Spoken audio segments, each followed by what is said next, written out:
When I began this week's discussion post and I realized that it was on speech sound disorders, I began to think about what my role as an educator is and how I can make a difference when it comes to students that have speech sound disorders.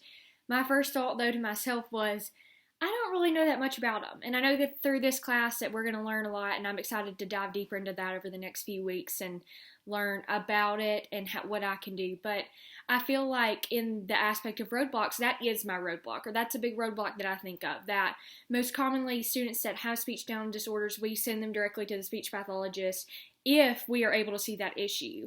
I think that most commonly in my classroom, I would over refer or misrefer. I just feel that my immediate response is to go ahead and do that. It's not to sit there and wait it out or to see if that's really what that is that's present in the student, because my thought process is the sooner I get them to a specialist, the more intervention that can take place and the more likely they are to progress more quickly.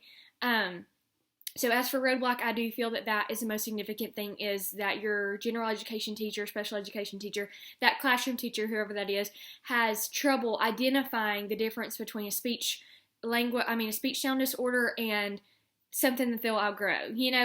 There's a fine line, and it's hard for someone with no expertise to be able to determine between the two.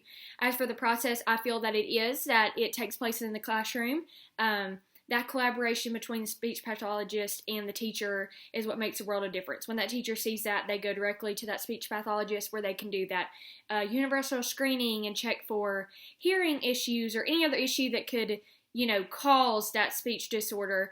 And then from there, they begin to break down under that umbrella what the student is dealing with, or like an intervention that can take place because of that. Just all that testing takes place within the speech pathologist.